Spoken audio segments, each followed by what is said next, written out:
Olá, pessoal do sexto ano, sejam bem-vindos a mais uma aula de redação do Colégio Santa Rita. Eu sou a professora Rosângela e nós vamos dar continuidade aos nossos estudos. Na aula anterior, nós trabalhamos o gênero textual carta pessoal. Eu pedi a vocês para irem até o livro da página 58 a 61 e ler sobre o conteúdo, como também fazer uma atividade. Então hoje nós vamos dar continuidade aos nossos estudos sobre carta pessoal, trabalhando essa atividade que foi posta a vocês. Eu vou fazer um breve comentário sobre a atividade para que vocês possam corrigi-la. Lembrando que também que, mesmo postando este vídeo, a atividade vai estar em anexo para vocês poderem corrigir a atividade de vocês.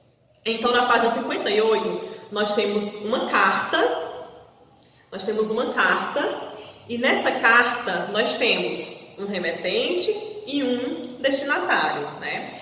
O destinatário da carta é o Léo e a remetente da carta é a Laura. Então são duas pessoas que se conhecem, mas não se conhecem pessoalmente. Eles apenas trocam cartas. E nessa carta em específico, Laura ela escreve a Léo, falando sobre o seu jeito de ser, como ela é, e perguntando a Léo o que realmente ele enxerga nela, né? Se quando ele a conhecer pessoalmente, ele vai gostar dela assim como ele gosta nas cartas, né? Então esse é o resumo geral do texto. Na primeira questão da atividade, ele pergunta qual é a finalidade da carta em estudo. Como nós vimos anteriormente, a carta pessoal ela tem como objetivo, o objetivo é a mesma coisa que finalidade. Então a gente viu que o objetivo é comunicar algo ou alguém. Então o grande objetivo dessa carta é a comunicação entre Laura e Léo, né? Já que é a única forma que eles encontram para se comunicar, já que eles não se veem, né, pessoalmente. Então a finalidade dessa carta é justamente isso, é a comunicação entre pessoas que não se conhecem pessoalmente. Na segunda questão, pergunta quem é o remetente e quem é o destinatário. Então eu já falei para vocês, mas vou repetir. O remetente é quem escreve a carta e o destinatário é quem recebe. Então o remetente, ele sempre vai estar lá no final da carta, lá na assinatura. Então eu vou reconhecer o remetente pela assinatura da carta, que é, no caso, a Laura. E o destinatário, ele vai vir no início da carta como um vocativo, que é o Léo. Então, remetente, Laura, quem escreveu a carta, e destinatário, Léo, que é quem recebeu a carta. Na terceira questão, ela pergunta, né, qual é o assunto desenvolvido e o que Laura relata a seu interlocutor. Então, o assunto desenvolvido ele é um assunto mais pessoal, subjetivo, porque é a Laura escrevendo como é o seu jeito de ser, o que ela gosta, o que ela pensa e também os questionamentos dela em respeito a Léo, no sentido de que ela pergunta como ele a enxerga. Será que ele vai gostar dela quando conhecê-la pessoalmente, assim como ele demonstra gostar no envio das cartas? Então, esse é o assunto abordado na questão. A quarta questão pergunta o local, a data e o vocativo, que a gente estudou que isso faz parte da estrutura da carta, né? Ao escrever uma carta, nós temos que colocar o local, a data e o vocativo. Inclusive, são os três primeiros elementos, né, utilizados aí na carta. Então, voltando lá no texto, nós vamos ver quem é o local, Rio. Ele só colocou Rio aqui, mas com certeza Rio de Janeiro.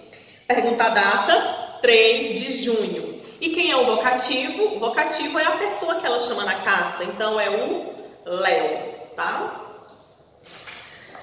Na quinta questão, ela pergunta qual é a despedida que ela utiliza e que tratamento foi usado. Então vamos lá. A despedida ela coloca um beijo com batom. Então observe a despedida que ela utiliza e o porquê que ela utiliza essa despedida. Então ela mandou um beijo, que é uma coisa natural de pessoas que se conhecem, mandar um beijo, um abraço, mas ela colocou com batom e já remete o que? A marca. Então, diz aí que eles são pessoas íntimas, apesar de não se conhecerem pessoalmente, mas eles são íntimos, estão aí de paquera, né? E ela se sentiu confortável ao enviar uma despedida dessa. A sexta questão pergunta qual é a linguagem utilizada. Então, ao ler toda a carta, nós vamos perceber que a linguagem utilizada é uma linguagem mais informal.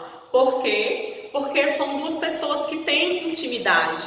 Então, ela está abrindo o coração dela para o Léo, para uma pessoa que ela considera que é íntima. E sem falar que são duas pessoas jovens.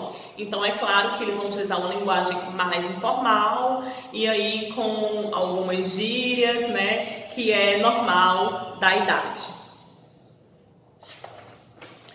Na página 7, perguntam sobre a despedida. Na página 1, desculpem, gente. Na questão 7, perguntam sobre a despedida e a assinatura, com um PS, que significa post-scriptum, né? Aí eles perguntam, acrescente um fato que supostamente Laura se esqueceu de colocar no final da carta. Então, essa resposta aqui é uma resposta pessoal, é o que você acha que ela esqueceu. Geralmente o PS, ele é utilizado como se fosse uma observação, algo que a pessoa escreveu. Significa em latim, né, post-scriptum, mas significa aqui no nosso português uma observação. Ela esqueceu de escrever algo e no final ela inseriu essa observação. Então, o que vocês acham que ela esqueceu de falar? Na minha opinião, eu acredito que ela pediu para ele enviar uma outra carta e dessa vez mandando uma foto dele para que ela pudesse o conhecer melhor.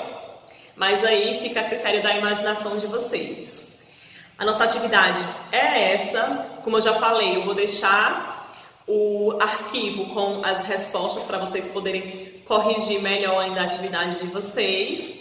Estudem e até a próxima aula. Tchau!